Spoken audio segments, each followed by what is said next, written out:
There's nothing fun about being drained all of the time, nor is it a good foundation to build lasting confidence on. Sometimes it's lifestyle choices that sap our energy, but sometimes it's got nothing to do with our physical needs at all. In this episode of Let's Talk Confidence, I'll be running you through what I call the energy audit, which will help you unearth the areas of your life that are draining your energy and what you need to do to start increasing your energy levels, to start feeling consistently energized again. By the end of this episode, you'll have the tools to avoid feeling drained all of the time, instead, feeling full of life and ready to go on a more consistent basis. Welcome to Let's Talk Confidence, the first and last place you need to go to build a long-lasting confidence. I'm your host and coach, Josh Sutton. Please do give us a like, follow, review, all that good stuff. And please share it with somebody you know who needs to hear this today, as that's the only way that we can grow, benefit more and more people. Be really, really appreciated. All right, let's dive into today's episode. I hope this isn't just me. Have you ever been in a meeting where it's so dull, you can kind of feel the energy just leaving you? I've had it before where I'm listening and I'm fighting to keep my head up, and then eventually I don't catch it, and I find my chin hitting my chest and kind of suddenly wake up again, and you jolt up a bit disorientated. That kind of tired. Have you ever been in a meeting when that's happened to you before? And all you can do is think about putting your head down for a nap, or desperately trying to find something to keep you awake. Maybe you start doodling, maybe you're start tapping, maybe you even try to listen to the person who's presenting their information. Hopefully this isn't just me. I think many of us can relate. And the assumption in this position is that you are genuinely tired, and yet 5 minutes after being out of the meeting, you've perked right up and are enthusiastically telling someone else how bored you were and how tired you were in that meeting. How can you go from being on the brink of fighting sleep to full of life within 5 minutes? Clearly, you weren't that tired, or at least not the I'm desperate for some more sleep now kind of tired. Let's go to the other end.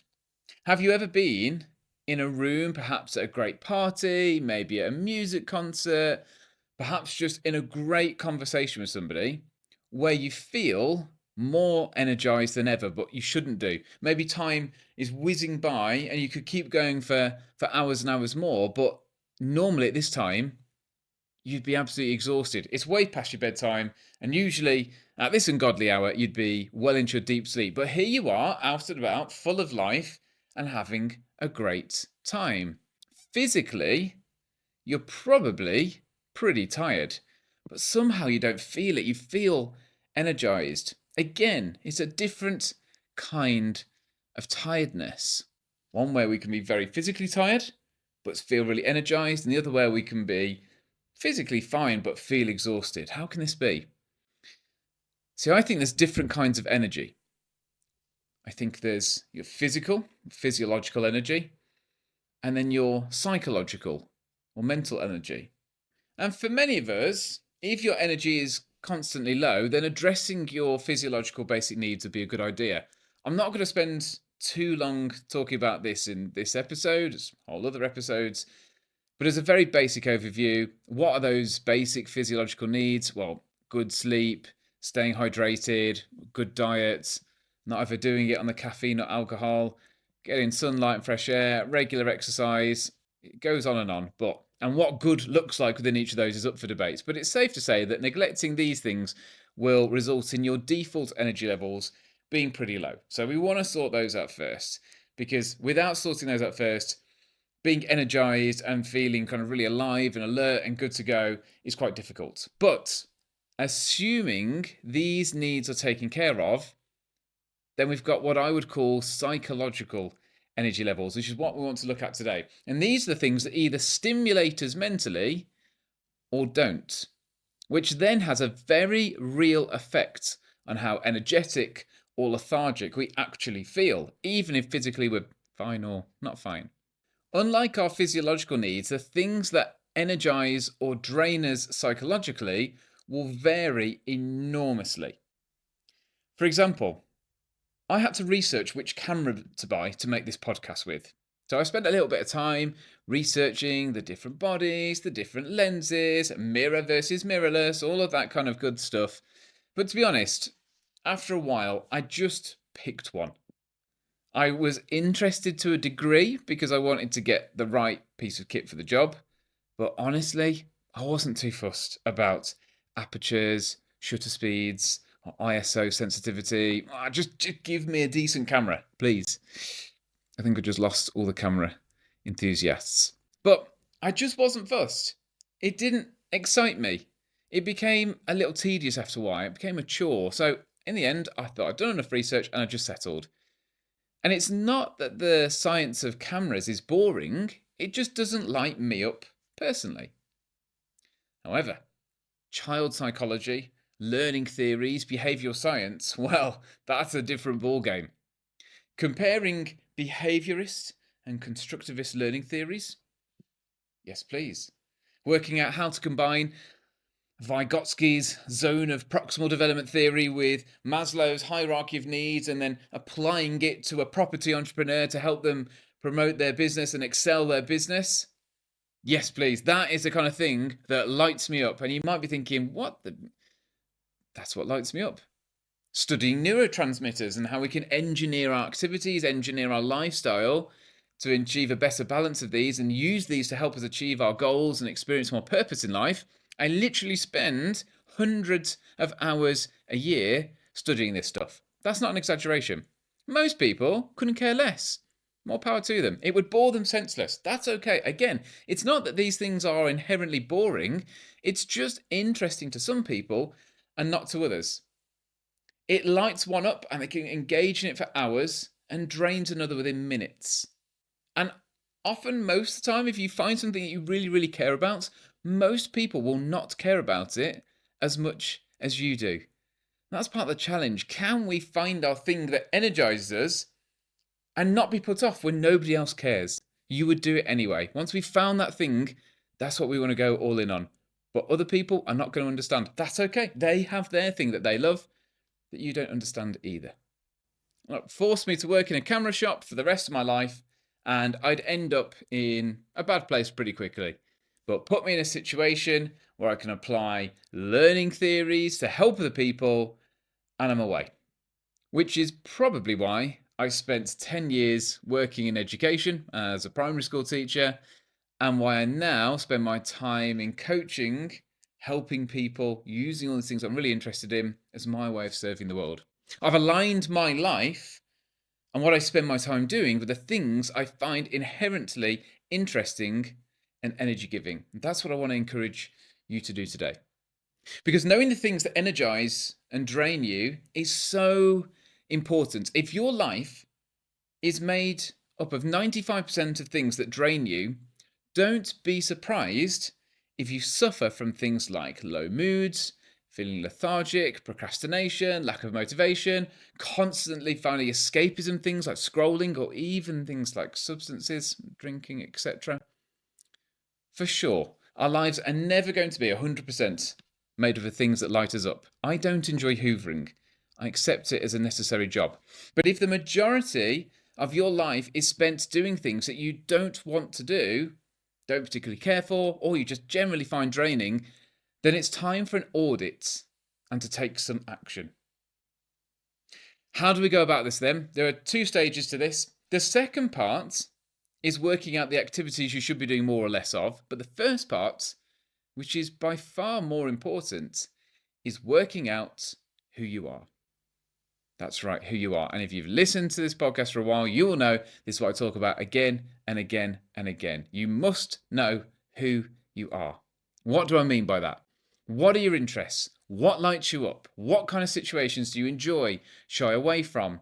What conversations do you enjoy? What conversations do you try and get out of? Which people do you like spending time with? Which social situations light you up and which drain you? Working out the answers to these questions will pretty much reveal the activities that you should be doing more or less of. A large part of this will depend on how introverted or extroverted you are. I don't want to do a big deep dive into what extroversion and introversion is here, and they certainly have nothing to do with how loud or quiet or how outgoing or shy you are. But look, at a top level, generally speaking, people who lean more towards extroversion more likely to be energized by social interaction with others, and people who are more introverted are more likely to be energized by more solitary times. Look, that's a whole podcast in itself, but it's worth thinking about because it will naturally shape a lot of the answers that you give in terms of what is it the things that energize me and what is it that drains me. But do spend time thinking about these questions. It will help you a lot in many, many areas of life, not just in energy audits. And look, there's no right or wrong answers here. One of the things that energizes me is living in a tidy space. A messy house drains me so quickly. So I personally find tidying up quite energizing, much to the delight of my wife. For others, the very idea of tidying up drains them. And this is about working out what it is that works specifically for you. And you only know that by testing about it and reflecting on it. And once you've got these basic ideas down, it's time to start mapping out what these specific activities might look like for you, both that energize you and drain you. So, for context, here's my list of the notes that I did when I went through my own energy audit, just to give you some ideas. Now, remember, I'm more extroverted. So, if you're more extroverted, then this will be something that might sound a little bit like your list. So, things that energize me: conversations around personal development, psychology, politics, football, reading, and money. Going on walks, busy cities, one to one conversations, weightlifting, reading, tidying, and playing guitar. Those are all the things, or some of the things, that energize me. Things that drain me, on the other hand: conversations around TV programs, celebrities, small talk, gossip, the weather, and things going wrong in the world. Sitting still, driving, classical music, slow paced meetings, and people who brag. And again, that's not everything, but there are some of the things that I came up with when I was thinking, what is it that really drains me? And for other people, they're going, oh, well, I love talking about gossip or celebrities or what's on TV, and that's okay. I just don't. It drains me very, very quickly. So that's my list to give you a bit of an idea. So have a go at writing yours, and as you finish it, consider, what did you discover? What kind of person does this suggest that you like or dislike spending time with? Once you've got all this together, you're now in a position to do your own energy audit. So have a look at the list you've created: things that energize you, things that don't. How much of your life is spent doing things that energize you? And how much of your life is spent doing things that drain you? What's the split between the two? Maybe it's 50-50. Maybe it's higher on the drain side. But you recognize it's a phase of life, such as parenting young children or looking after elderly relatives. Maybe it'll shock you to say, actually, I do very little of the things that give me energy. Knowing what gives you energy and what drains your energy, psychological energy this is, means we are better placed to organize your life so that you feel more energized. Again, this isn't physical energy. And whilst that is a huge part of it, there is a big difference between physical energy and psychological energy. You can go for an hour's run and feel fantastic at the end of it, feel hugely psychologically energized and buzzing at the end of it, even if your body is exceptionally tired. This is about looking at how you can maximize the time spent doing things that energize you and reduce unnecessary things that are draining you. And for many people, this will be small tweaks, but for some of you, this will raise some big questions. For example, you might be listening to this knowing that your job is just one big drain on your energy. You know you can keep going and learn to survive, maybe you already have, but there's a nagging feeling that there must be more to life than this, than just surviving in this state of low energy, low motivation. You know that deep down, as scary as it is, a career change would completely transform how you feel. For others, it will be about relationships and the time you spend with certain people. Some people, quite simply, are draining to be around. Whilst there are some people we might not be able to get away from, it might be time for you to genuinely consider how you can spend less time with people who drain you, or in extreme cases, cut them out of your life altogether. I'm not a huge fan of that one, and I hear it a bit too often. But look, if you are spending time with somebody for no other reason and then you feel like you owe it to them, or you've known them such a long time, or been in a relationship with them such a long time that you feel obliged to carry the relationship on, then maybe it's time to have an honest and frank conversation with yourself and with them. Life is too short to be needlessly spending time with people who drain the life out of you. For others, it might be where you live. The very place you live, be it the house or the neighborhood, might be a constant psychological drain on you. Look, these are big areas of life that are not easy decisions to make. And yet, because of that, they are likely to have the most impact. Consider what changes can be easily made, and whether it's worth having a conversation with yourself or with other people around some of the bigger changes that could be made that would make a massive difference in your life. Okay, outside of these life-changing decisions, here's a couple of other practical tips to help you with your own energy audit. So, number one, try to avoid back-to-back draining activities, especially really big ones.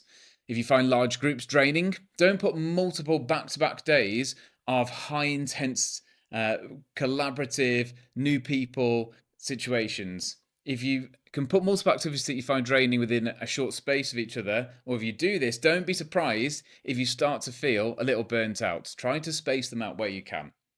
Secondly, linked to this, build in rests or re-energizers between activities.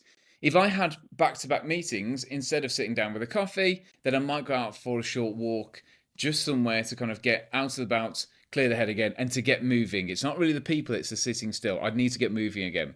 Because I'm energized by people, if I can see there's a run of days in my calendar where I'm not really going to be seeing anybody, I'll schedule in time with family or friends just to break up some of those activities. I find solitary times quite draining, so I want to break up that time of solitude with going and seeing other people. Once you know how you operate, it's easy to say, well, I've got this run of things coming up that actually is going to drain me, so I'm going to put some things in the middle that will help me manage this. Next, and it sounds simple, but try to put more energizing things into your life. If it's listening to music, speaking with people, reading, even resting, put more of it in your life. And this is what the energy audit's all about. Work out what you can easily slot in.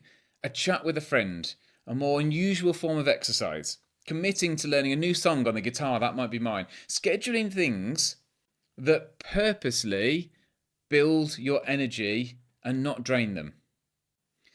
Number 4, find your tribe. Find other people who are also energized by the same things. It will make the energizing activity far more enjoyable.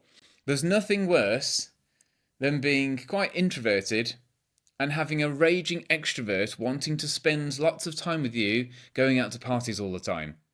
And as a more extroverted person, I had to learn that the hard way. Some of my favourite people in the whole world are quite introverted. So being conscious of what energizes and drains them in comparison to me has been a really important lesson to learn, so that I can make that friendship as good as it possibly can be. And finally, if there are things that drain you, but you have to do them, find a way to make them more enjoyable. In theory, I don't enjoy washing the dishes. Shock horror. But in reality, I do. Why? Because there's a podcast that I only listen to when I do longer house chores. So, doing the dishes, cutting the grass, washing the car, etc. I now kind of look forward to those activities because it's the only time I allow myself to listen to that particular podcast. So I find it quite energizing. How can you manipulate the things you don't enjoy so that you enjoy them slightly more? Whether it's listening to music, podcast, talking to a friend whilst you're doing it. So, task for you. Complete your energy audit. Reflect on who you are and what does and doesn't energize you, and then decide ways to maximize the energy giving activities you do in your life and minimize the energy draining activities, right from the big life changing decisions down to the really small everyday activities. You will find you'll feel far more energized, far more alive. You'll be more fun to be around. You'll feel far better within yourself and your own well-being. Give it a try. It's helped me massively. It's helped all the clients that I've gone through this process with as well. That's all for today. If you want to find out more about teaming up with me as your coach to help supercharge your own confidence and find the things in your life that bring you energy and sense of well-being, then head to joshsuttoncoaching.com where you can find out more. I'm your coach, Josh Sutton. Let's talk confidence.